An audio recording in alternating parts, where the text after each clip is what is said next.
Disclaimer: the views and opinions expressed in this episode are those of the guests and do not necessarily reflect the official policy or position of USA Global TV and Radio. The content presented is for informational purposes only and is intended to foster open discussion and debate. Viewer discretion is advised. USA Global TV and Radio does not endorse any particular viewpoint and encourages viewers to seek out additional information and perspectives. Saving America with Dr. David D. Schein.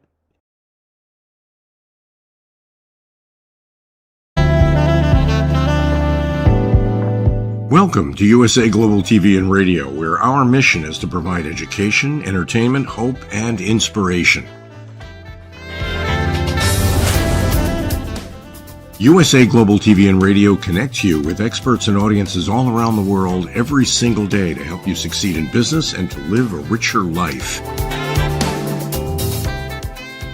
Visit us at usaglobaltv.com to learn about career and life-changing training and mentoring programs like the Listening Mentor. Subscribe to our newsletter to stay informed about our special programs and offers. Discover how you can become a guest on one of our shows or a host or producer of a USA Global TV and Radio show of your very own. That's USA Global TV and Radio, where the doctor is always in.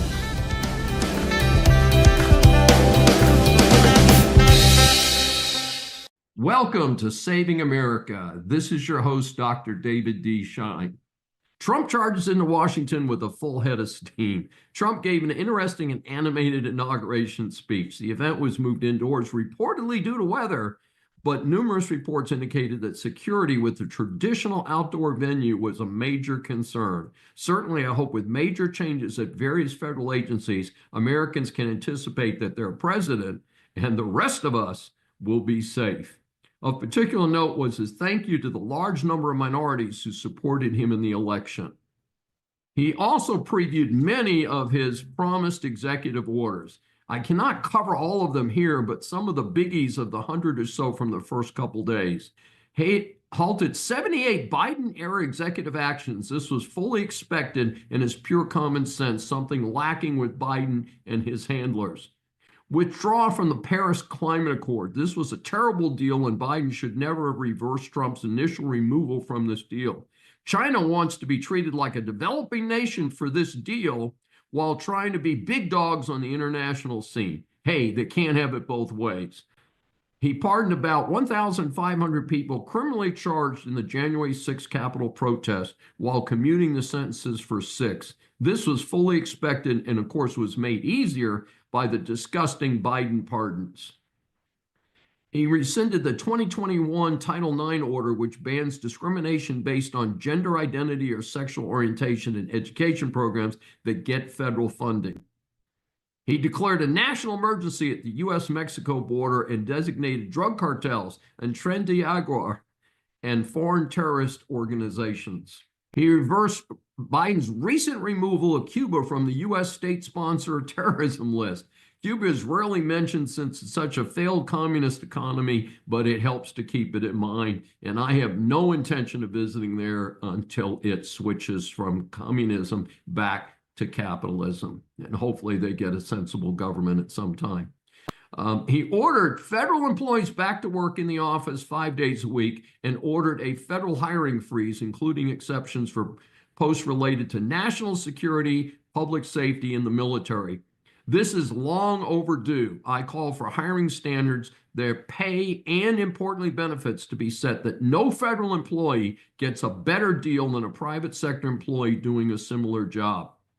End the weaponization of the government against the political adversaries of the previous administration. I'm okay with this, providing that the Comer Commission works on quickly and thoroughly investigating Joe Biden selling his VP position to America's enemies. The family members pardoned by Biden will not be able to invoke the Fifth Amendment. This should smooth things out and either put them in jail or make them testify. It's time to get to the bottom of this. It's been going on too long. He's talked about imposing 25% tariffs on products from Mexico and Canada as of February 1. This trashes his famed USMCA from his first term. US, Mexico, and Canada joint trade agreement, and I have some real concerns about whether this can be done without demoing the whole USMCA. So let's see what happens there. He reversed Biden's order requiring 50% of new cars sold in 2030 to be EVs. Hey, this was a no-brainer as most America has already abandoned EVs. The Tesla and some of the other electric vehicles, people are very happy with them, but there's a limit to what they do and how people react to them. I don't think they're the ultimate solution, and I do favor getting away from gasoline-powered cars or diesel-powered vehicles, but I think we need something better. He proclaimed something that I think we all know from high school science. There are two biological sexes, male and female. Basic biology, folks, and the parents will be dancing at home as this will become mandatory in the out-of-touch public schools across America. End DEI within federal agencies. The private sector, as usual, is head of this with many recent announcements dumping DEI. This was discrimination, pure and simple, and it's a good idea to have true equal opportunity in hiring.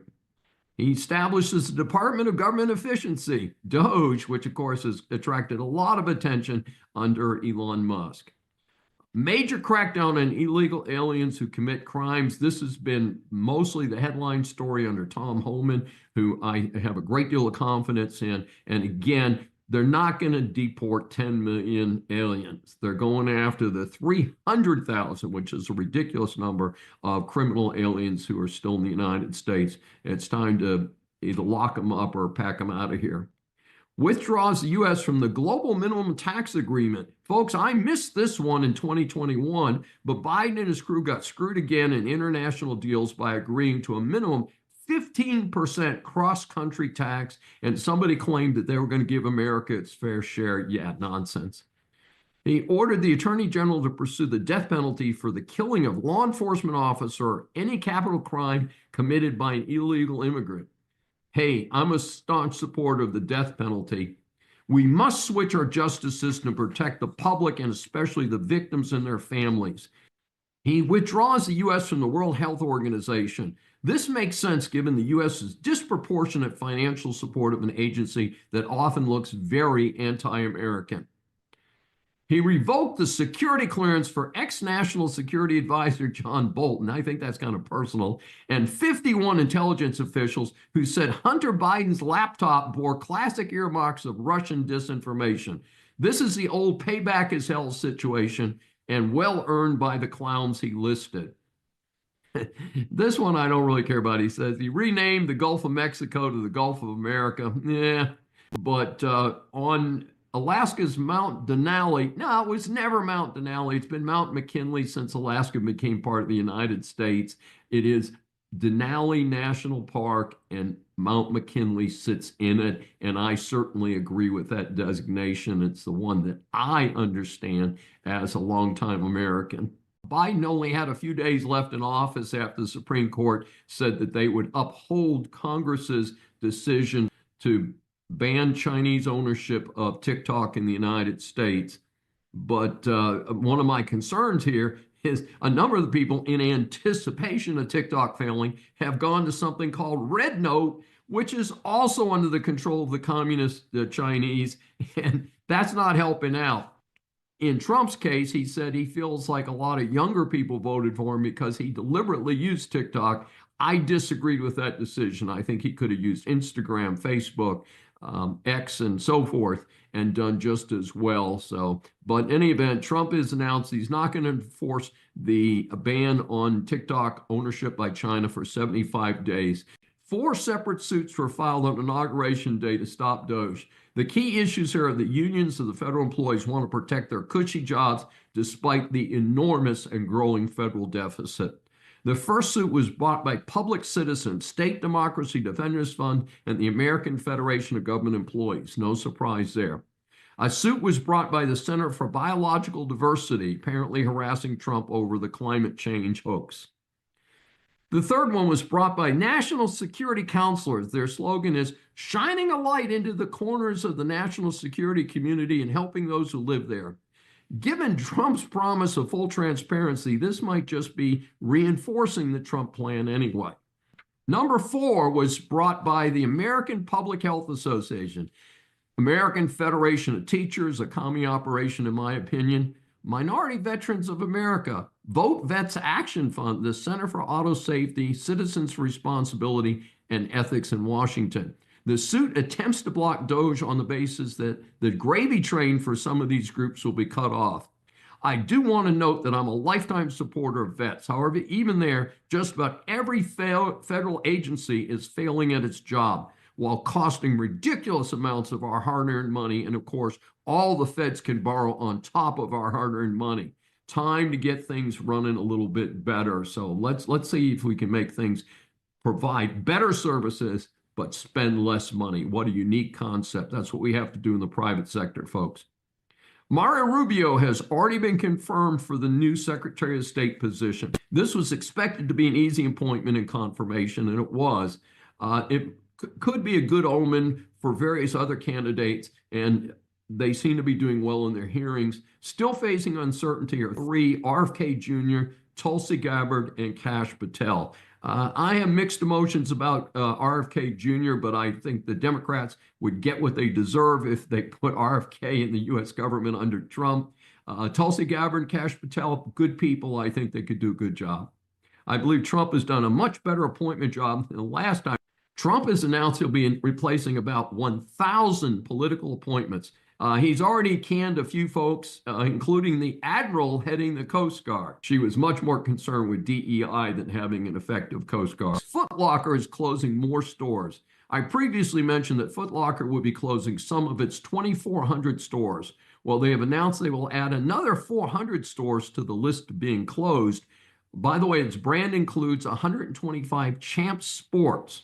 As I mentioned in previous reports, many large multi-unit operations have been cutting back as the economy changes rapidly. Others include Walgreens, CVS, GameStop, TGI Fridays, Walmart, Pizza Hut, Best Buy, Applebee's, and so on. It's a long list, folks. Interestingly, Foot Locker will be opening larger stores in the future, and the new format stores will exceed 400 locations. So they're going to close a bunch, including the previous announcement, but they're going to be adding these new big fancier stores they're hoping will attract more people. Also on the business front, the Wall Street Journal announced that mortgage rates have topped 7% for the first time since mid-2024. This is a bad omen for the 2025 housing market, which has been struggling for quite a while. Keep in mind that the housing market is actually very important to the overall U.S. economy. We often focus on retail sales, but the sales and the construction of houses is equally important. Of course, the irony of Joe the Dementia claiming that he left the country in good shape, not so true, of course, as we all know, as we all hunt around and look at our couches for a few extra quarters to make sure we can pay the bills. The housing market's a key indicator, as I said, and not leaving 2024 in good shape. Ghost jobs becoming a large problem in the employment world. This is an interesting story from KTRH. Story relates that many of the jobs posted are not real jobs. So an applicant applies for what could be the perfect job, never hears anything. The job posting, however, is still there.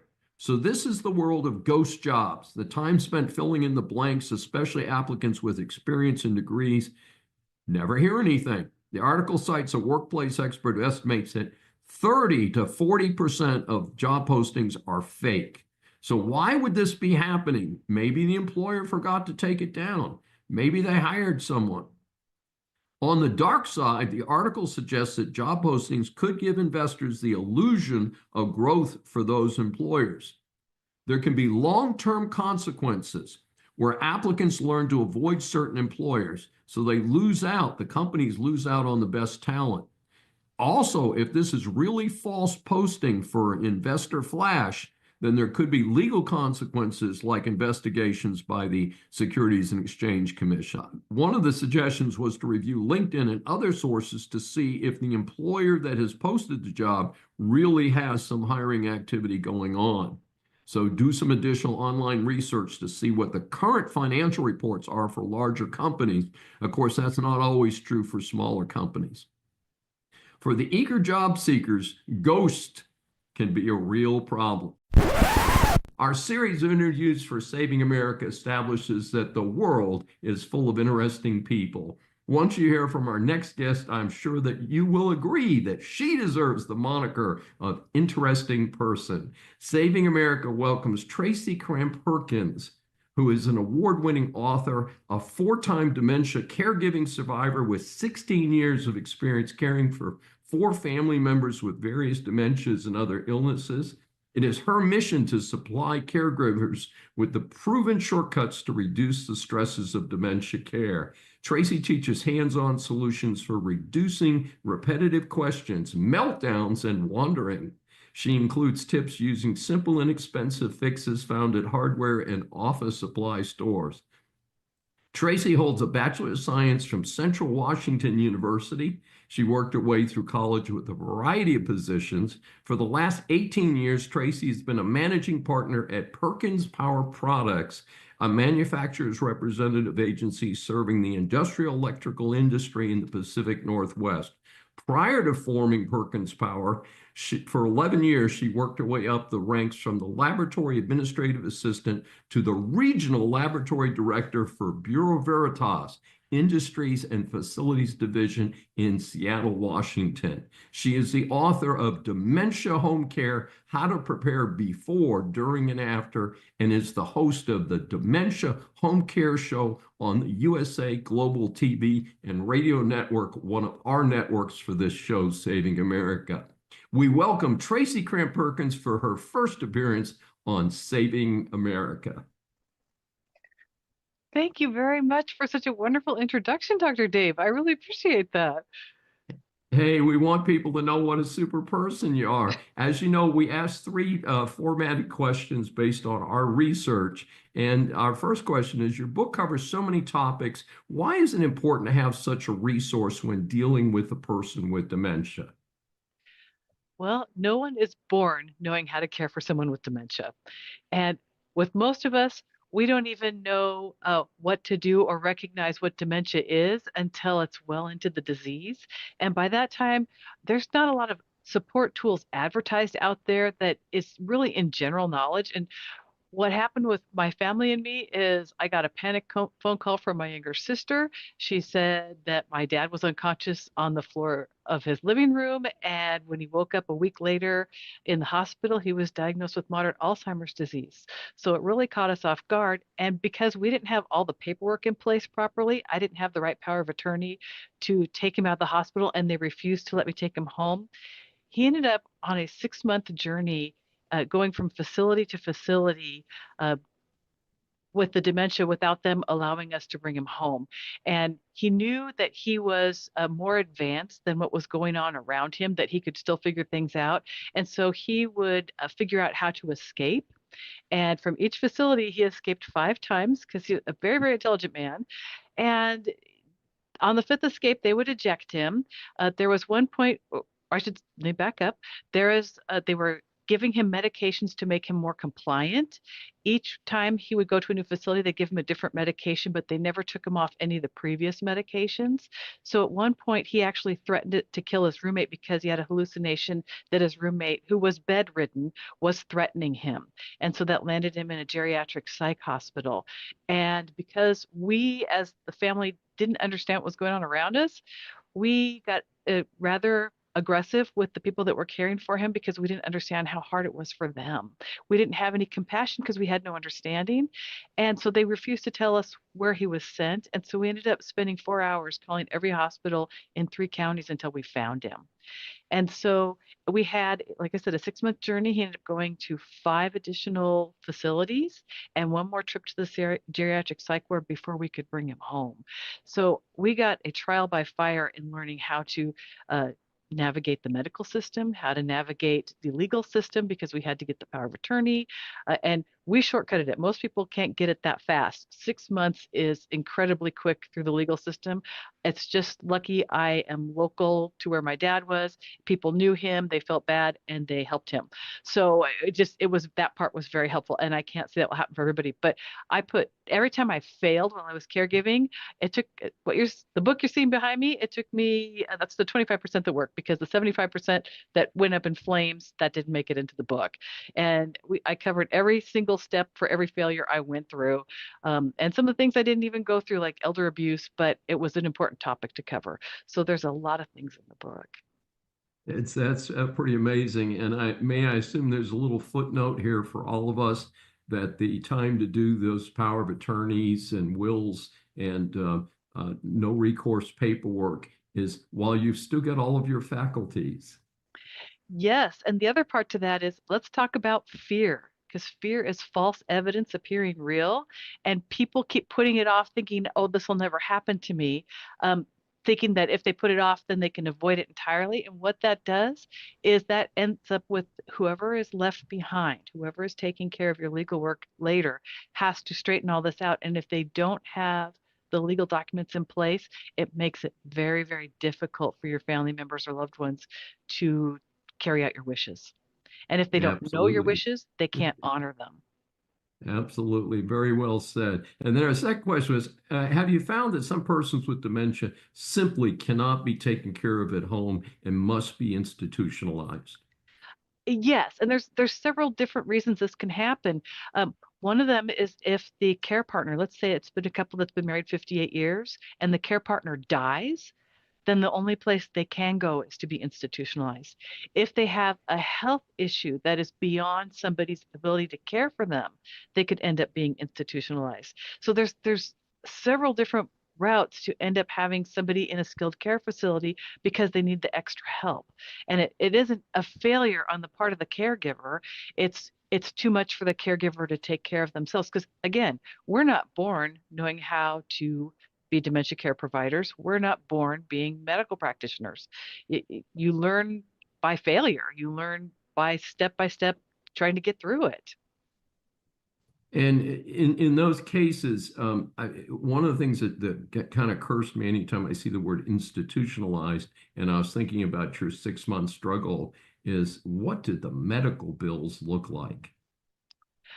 Well, that was a very interesting question that you asked because my mom had cancer.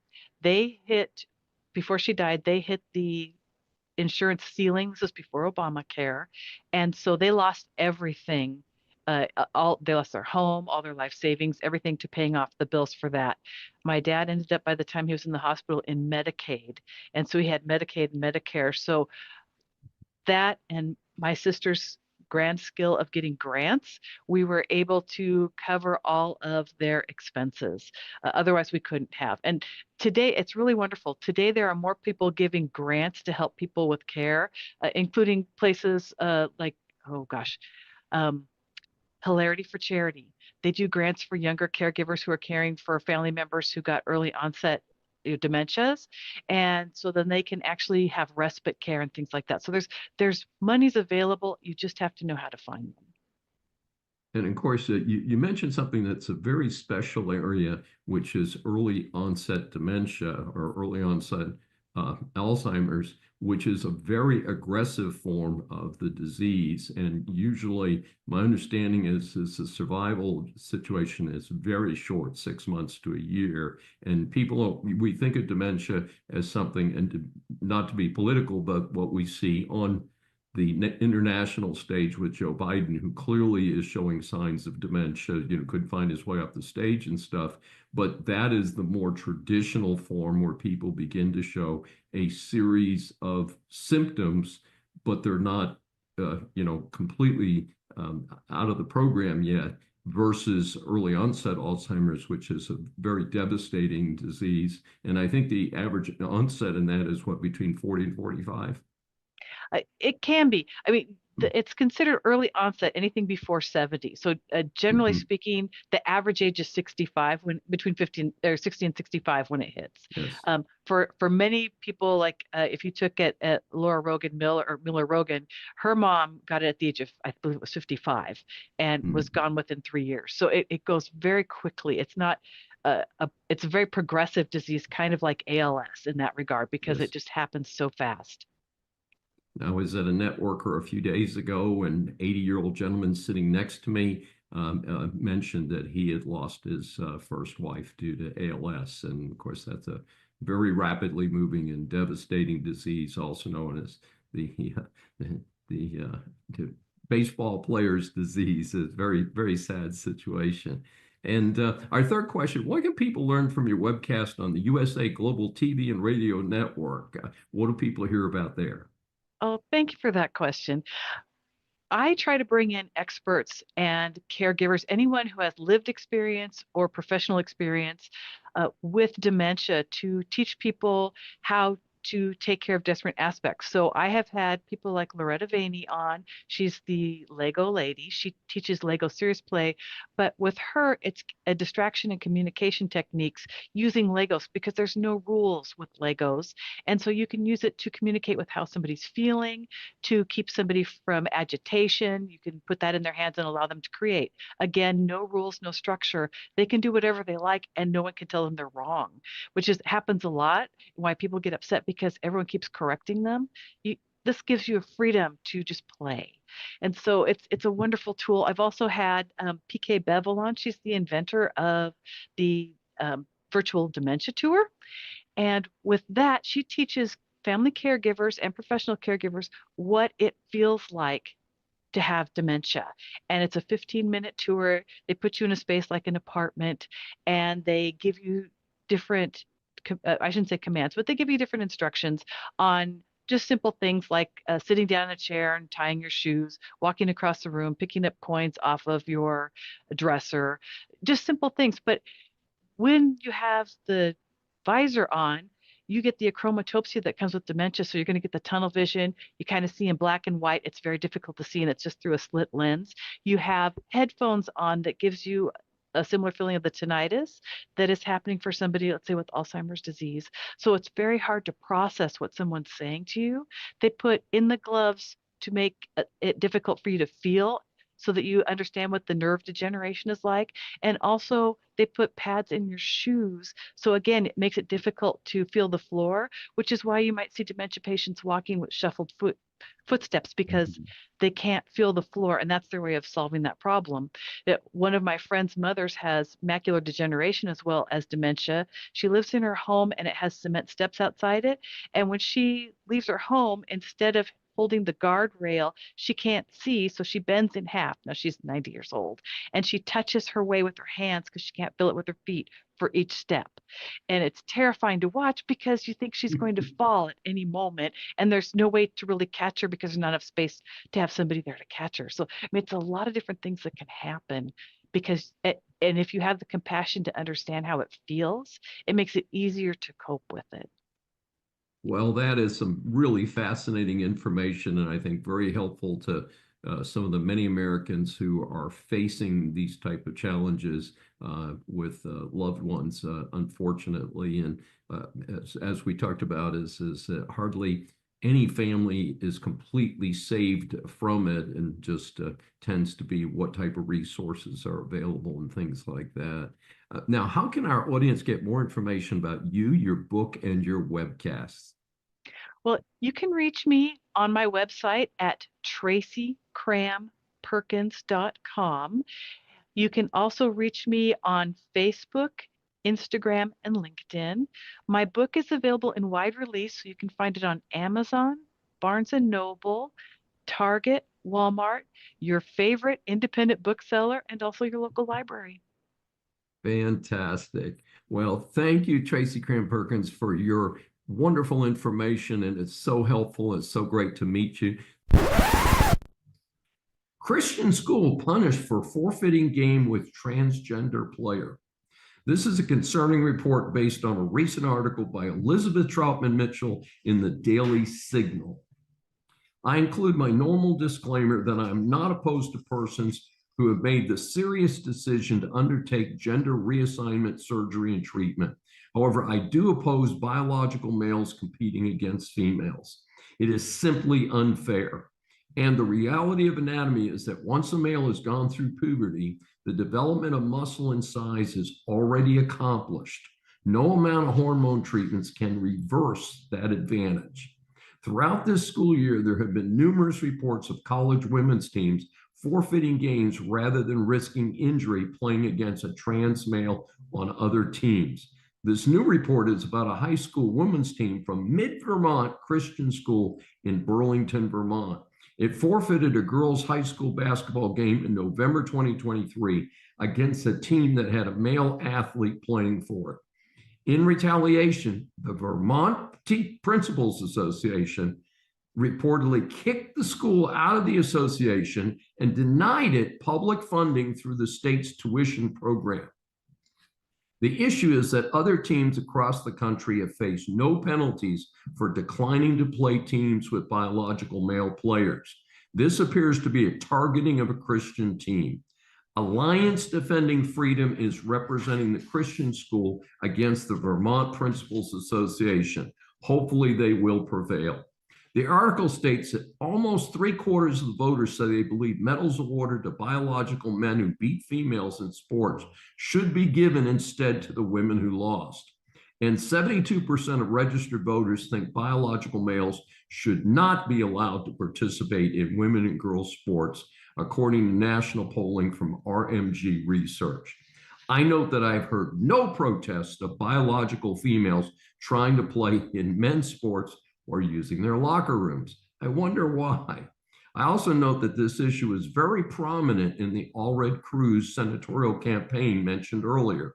The wide margin of victory for Cruz would appear to confirm that voters do not want biological men in female sports or their locker rooms. As a parent of daughters and granddaughters, I certainly feel that way. Business students, business persons, or consumers, business law impacts much of what you do. This segment is designed to help you get past the headlines on key stories. The U.S. Supreme Court strikes down an injunction preventing the government from pressuring big tech to suppress free speech. In a ruling that may surprise many who follow SCOTUS, the conservative-dominated court did not delve into the allegations of the case of Murphy v. Missouri, which was brought against the government by Attorney General of Missouri and others, including activist Jill Hines, who claimed injury due to the actions of possible censorship. The claim relates to COVID-19 commentary. During the recent pandemic, reportedly, social media outlets were directed by agents of the federal government to suppress stories that criticized the COVID-19 vaccines and other government mandates like the famous 6-foot rule and wearing masks and so forth. The SCOTUS ruling was backed by all 3 liberal justices, and they were joined by 3 of the conservative justices. So kind of an odd mix here. The holding was that the plaintiff lacked standing under Article 3 of the Constitution, since the plaintiffs failed to show that they were both directly injured and would continue to be injured due to government censorship. The 3 most conservative members of the court filed a very strong dissent in the case. Some of the language of Justice Alito, who wrote the dissent, is instructive. This is one of the most important free speech cases to reach this court in years. This evidence was more than sufficient to establish Hines standing to sue. Consequently, we are obligated to tackle the free speech issue that the case presents. He continued. The court, however, shirks that duty and thus permits the successful campaign of coercion in this case to stand as an attractive model for future officials who want to control what people say, hear, and think. Pretty disturbed justice there, folks. The bottom line is that the issue remains unresolved at this point. Many have commented that if the allegations regarding government censorship are true, this is a violation of the First Amendment to the Constitution and should be resolved by the High Court. The U.S. Supreme Court strikes another blow to the administrative state. The case was styled Corner Post Incorporated versus Board of Governors of the Federal Reserve System, FRS. The background of the case is instructive. The Federal Reserve System governs what the banks can charge for handling fees for debit cards. These are the fees that businesses pay to the banks for issuing the cards and handling the payments. For a small business, these fees can consume a real portion of their profit margins. The regs in question were promulgated in 2011. Corner Post opened a convenience store in 2018, or 7 years after the above regulation went into effect. In 2021, Corner Post joined other companies in suing the FRS for allowing the banks to charge excessive fees for handling debit card transactions. The FRS defended by saying that the Administrative Procedures Act, or APA, only allowed challenges for 6 years. By now, this regulation was 10 years old. However, Corner Post had only been in business for 3 years. So Corner Post appealed on the basis that it could not have challenged a regulation that happened years before it even existed. The company prevailed when the High Court ruled that an APA claim does not accrue for the purposes of APA Section 2401A, 6-year statute of limitations, until the plaintiff is injured by the final agency action. The court further explained that an APA plaintiff may not file suit and obtain relief until they suffered injury from that final agency action. The statute of limitations does not begin to run until there is an injury. The SCOTUS majority also contrasted the limitations period with a statute of repose, which is something we don't talk about very often. We're not going to get into that esoteric legal discussion here. The decision is consistent with recent decisions of SCOTUS limiting the power of the EPA and other federal agencies. Note that this case only decided that Corner Post can get its day in court. It will still have to prove its damages in trial court. Death camp survivor and pro-life activist convicted over peaceful pro-life protest. The Daily Signal reported that a Michigan jury has found 7 pro-life activists guilty of engaging in a conspiracy against rights and violations of the freedom of access to clinic entrances, also known as FACE, F-A-C-E. The allegations are that they were peacefully protesting outside of an abortion clinic. The prosecution was led by the Justice Department Civil Rights Division under Assistant Attorney General Kirsten Clark. The prosecution was not just under the FACE Act, but I want to emphasize there was also a felony prosecution for conspiracy against rights. However, that law was intended to go after groups like the Ku Klux Klan, not quiet protesters at abortion clinics. The story has attracted national attention since the current administration has been prosecuting pro-lifers under the FACE Act, but has not been prosecuting persons committing violence against pro-life facilities. It was also notable that an 89-year-old woman, Eva Edel, who is a Holocaust survivor, was one of the 7 convicted in Michigan. Ms. Edel has devoted her life to protecting unborn babies. She was quoted by the Daily Signal as saying, "I feel very strongly because of my background that human life is sacred." In reviewing this case and similar cases, I wonder if the First Amendment was brought up in this matter. Blocking an entrance to a facility or committing violence would clearly violate the FACE Act. However, peaceful protests would seem to be specifically permitted under the First Amendment. So the question would seem to be where these protesters were standing at the time of the alleged violations, and if they were truly nonviolent. It would also seem a higher court review should be involved in the conspiracy against rights allegations due to the possible misuse of that federal statute. Earlier this year, Congressman Chip Roy initiated an investigation into whether these laws were being equally enforced against protesters from both points of view regarding abortion. This is an ongoing story. The problem of squatters and owners' rights. As a property owner myself, it has caught my attention that throughout the United States, a problem has arisen. The term used is squatters. These are people who illegally occupy real estate that belongs to another person or company. In one report, some houses here in Texas that were vacant because they were bought to clear the way for a possible high-speed rail line were being occupied by squatters. This caused real problems for the nearby residents of homes that were not purchased by the rail company. Where were the police in this situation? Apparently, local residents could not evict them or charge them with trespassing. Only the rail company could do that.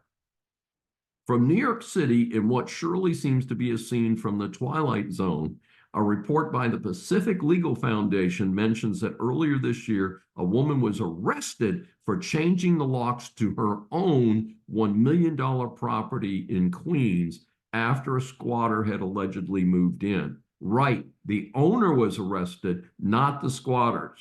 Another report that I interviewed said the owner is still required to keep up the taxes and utilities on the property that she cannot enter and occupy.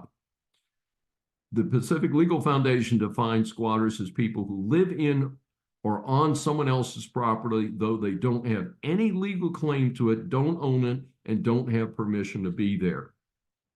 During the development of the center of America, there were something called homestead rights. A family could settle on 160 acres of land, declare that they would settle it, and after 5 years of farming, they would own it.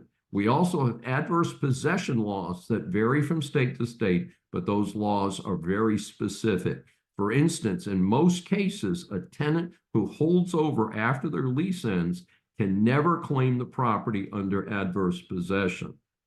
In these recent cases, the persons are often not following adverse possession rules, and in fact, the legitimate owners are trying to get them out of the properties. They have been told that they have to follow complicated and time-consuming eviction laws instead of being able to have the persons arrested for simple trespassing. Saving America welcomes John R. Miles. He's an entrepreneur, award-winning podcast host, former U.S. Navy officer, and a Fortune 50 senior executive. He is a leading authority on intentional behavior change. He is the author of Passion Struck, 12 Powerful Principles to Unlock Your Purpose and Ignite Your Most Intentional Life. These principles are applied to a person's mindset and behavior. Miles discovered these by examining and interviewing successful professionals such as Mark Bainoff, David Rubenstein, Katie Milkman, Bernie Marcus, Yuri Levine, Marshall Goldsmith, Robin Sharma, Susan Cain, Sean Springs, Thaddeus Bullard, Elon Musk, Susan Wojcicki, Dwayne "The Rock" Johnson, Navy SEALs astronaut Chris Cassidy, and General Stanley McChrystal, who we see on the news occasionally. His book, Passion Struck, is a gold winner as recognized by the Nonfiction Authors Association. Our series of interviews for Saving America establishes that the world is full of interesting people. We welcome John Miles for his first appearance on Saving America. Oh, David, such an honor to be here, and love the name of your podcast and also your book that you wrote about on the same topic. Thank you so much, John. So let's get our audience up to speed on what you're up to. So you were describing a very specific area of expertise. Please share with the audience how you came to pursue this specific type of research. I think we are best positioned to serve the person who we once were.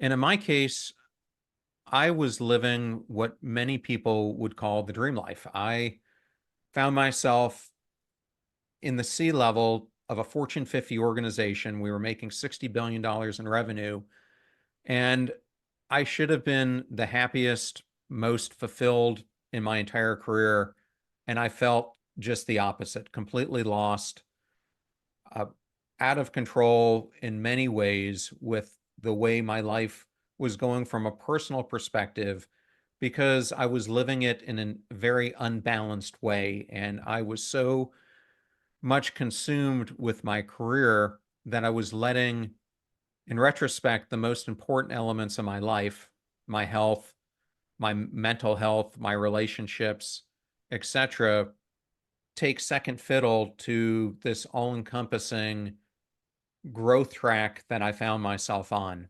And I don't think I'm immune to the fact of this happening. I think so many people live life today as I was, which Henry David Thoreau coined as quiet desperation, where we find ourselves stuck in this spot where we're living the life we feel we should be living and not the ideal life that we've been put on earth to do. And so what I've really documented is my own personal, what I call me search and path to going from where I was to doing the career and life that I have now. And so what I found was at the core of all of that was living life intentionally, meaning I really discovered that it's the intentional choices that we make, the micro choices that make up the moments, the seconds, the minutes, the hours of our every single day of life that we live that ultimately culminate into what I like to call the tsunami of greatness or the waterfall of despise. And you can choose to live your life wisely and end up in one scenario, or choose to live it the other way and end up in that valley of despair. And so that's what this whole movement is really about, is how do you create intentional choices every single day that get you closer to living your self-realized self. Wow, what a powerful statement. So explain to our audience how your book, Passion Struck, can help people in various fields of work, because we're not all office workers and things like that. So how does that work? So people often have asked me, looking back on your life, what would you tell your 20-something-year-old self? And my response is, I would give them a copy of this book, because I wrote Passion Struck not just for the office workers, as you said, but anyone who fits one of these different profiles. Perhaps you're a high achiever no matter where you're at, but you're stagnant or you're stuck where you're at. How do you break through? And as Marshall Goldsmith said, get from where you're at to where you want to be. The other group of people are those who feel really stuck in their life, and they find themselves in that quiet desperation that I found myself in, and they don't know how to break through the chasm of the life they've created to the one that they could, if they're intentional about it, create for themselves. And then the last group of people would be new college graduates or young adults who are looking to chart their course in life. So I kind of oriented it so it would fit any one of those. And I think, similar to your books, what I am realizing is that not only the United States, but most Western countries are in a period of decades of decline. I mean, if you look at the charts on entrepreneurship, which made the United States the envy of everyone else worldwide, we're in 4 to 5 decades of decline, and it's not ending. And I believe a big reason for this is we have decided in so many cases to take the path like I took, which was the safe path. I came out of my time as a military officer, and when my opportunity to go in the FBI didn't happen, I ended up in the business world. And there was a point during that trajectory when I was at Arthur Andersen, actually in Houston, where you're based, where the whole company, because of the Enron fiasco, disintegrated before my eyes, right as I was putting on partner. So the timing couldn't have been any worse. And I had a chance at that point to go down the entrepreneurial route myself. But I think I was conditioned to kind of see that the way that my life was going was to work for a company, work my way up, do the classical type of job structure that my father did. And I think a lot of people are entrapped in that thinking, and not thinking of how your life could be different. And I really believe that with the onset of all the digital disruption that's around us, AI, robotics, etc., that life as we know it in work, regardless of what industry you're in, is completely evolving. And the one thing that you can do to take charge is to live your life as if you are a constant learning machine. Because the one thing that you're going to need to do if you want to be able to take charge of your career and your life with all the change around us is to stay ahead of it. So that's what the book really teaches you, is how to use passion, perseverance, and intentionality, all coupled with a constant learning mindset, to really create the path to a life that feels fulfilling and allows you to really outplay the forces that are going to completely disrupt millions and millions of lives over the next 2 decades. It's such an impressive situation, and I can certainly relate to that. As you know, we ask 3 questions and we try and keep it short. So you've got 12 principles in your book. We don't have time to cover all of that, but would you like to share with our audience a couple examples, 2 or 3 examples, so they'll know what to see or expect in your book? Sure. The book is created out of 3 different sections. The first one and the second one all go into these shifts or principles that I talk about. 6 of them are mindset shifts and 6 of them are behavior shifts. And then the last section of the book I call the psychology of progress is really using behavior science, psychology, and neuroscience to implement them into your life. So out of the 12 principles, a few that might resonate with people, one would be the mosquito auditor. I'd like to use metaphors so that people would remember these concepts. And this has been a fan favorite. I happen to be listening to a radio program where the announcer asked, "What is the most dangerous animal on the planet?" And like all the listeners who were calling in, we all got it wrong. We were all thinking sharks or lions, spiders, this, that. It turns out that it's the mosquito. And even today, as we're recording this, on the front page of the Wall Street Journal was another mosquito-borne illness that is starting to go global. Yes. So the reason why I ended up doubling down on this is mosquitoes by themselves feel so benign. I mean, oftentimes we'll hear their buzzing, but we don't really take them seriously in much of the Western world because we get bitten, we have some itching, we don't think that they do much harm, but that's really not the case in much of the world where it's killing millions of people each year. The same thing go for the invisible influences in our lives. And I lay out in the book 3 different types of mosquitoes. They're more than this, but I thought this was 3 clear examples: the bloodsucker, the invisible suffocator, and the pain in the ass. So that is one chapter, and I write it in a way for your personal life, and I also go through examples for your career as well.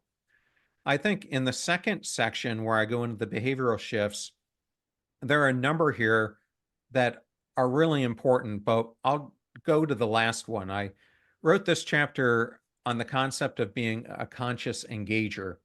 And I was really exploring here all the distractions in life that are keeping us from becoming the best person that we can become. And people often say, you know, John, you're living your life on autopilot. And I think it's the wrong analogy because on autopilot, at least the plane is going in typically a positive direction. I think the better analogy that I explore is that we're living our lives more like we're pinballs, aimlessly drifting through the game of pinball, not controlling the pinball, but letting the game play us. And I think it's a great analogy for how so many of us live our lives. And in this chapter, I really explore the wisdom of Stephen Covey, specifically his adage that the main thing about the main thing is keeping the main thing the main thing. And so oftentimes, as we chart our course, we have a main thing, which is typically the values that we live our lives against. Yet, with all the distraction around us, they often get pushed to the wayside. And I think it's when that happens, we find ourselves living unintentionally, just going through the motions like the aimless pinball. And I go through much more exploration than that. But those are just 2 quick examples of the 12 principles. Really amazing, John. Sounds like a tremendous book. How can our audience get more information about you and your book? Well, thank you for asking me that. The best 2 ways would either be to go to the company website that I'm a part of, Passionstruck, PASSIONSTRUCK, just like the book behind me, or my personal website, John, middle initial R, Miles.com. You can find the book wherever books are, and you can find my podcast, Passionstruck, wherever podcasts are. Very disturbing story. China to unveil J-35 jet built with stolen U.S. technology. This is from an important report from the Washington Times that has received far too little attention. The story reports that Chinese military hackers stole more than 50 terabytes of data from U.S. government and defense contractor networks, data that included details of the F-35 stealth radar and engine secrets, as well as details of the F-35AN AAS-37 electro-optical distributed aperture system. Yes, folks, that's a mouthful. Many other critical aspects that were incorporated in the U.S. stealth jet have been taken by the Chinese. The Red Chinese first incorporated it into their J-20 jets and now into their J-35 jets. Anybody notice it's the same number even as we're using in the U.S. military? We have the best technology and we have to stop giving it away. People need to get fired, go to jail, and in the right cases, I favor military tribunals and prompt executions. I'm a staunch supporter of the death penalty, and saving our country from losing a potential future war with Red China is at that level, in my opinion. Outcome of the minimum wage and paid sick leave measures on various state ballots. Note that the federal minimum wage has been $7.25 since 2009, and I support either keeping it there or simply removing it. I get criticized for that from some quarters. Folks, I'm not mean, nor am I blind. I pay people that work for me well over that. Why? Because I pay the going wage for the specific work being done in this urban area where the cost of living is high. The bogus argument about a minimum wage needing to be a so-called living wage is that not all jobs can economically pay this artificially calculated amount. Further, the cost of living varies dramatically across the country and even significantly within state lines. Time and again, statistics establish that raising the minimum wage costs jobs for students and individuals lacking good work skills. So here's how the minimum wage and paid sick leave measures fared in a few states. This is based on a post-election report by NPR, their reporter Andrea Zhu. Alaska and Missouri approved ballot measures to raise the minimum wage and require employers to provide paid sick time to their workers. For Alaska, the minimum wage will gradually rise to $15 an hour by July 1st, 2027, up from $11.73 currently. That's the lowest on the West Coast. After that, the minimum wage will be adjusted to keep pace with inflation. In Missouri, the minimum wage will gradually rise to $15 an hour by January 1st, 2026, up from $12.30 currently. Starting in 2027, an annual inflation adjustment will be applied. And the article notes that these are both so-called red states, meaning dominant Republican states. Hey, just because it's a dominant Republican state doesn't mean that the voters do smart things. Missouri and Alaska say yes to paid sick leave. In both Missouri and Alaska, employers will now be required to give workers 1 hour of sick leave for every 30 hours worked. Missouri provides some exceptions for small businesses. Oh, isn't that nice? Nebraska voters also approved a ballot measure giving workers the right to earn paid sick leave, but Nebraska's measure does not specify the rate of accrual.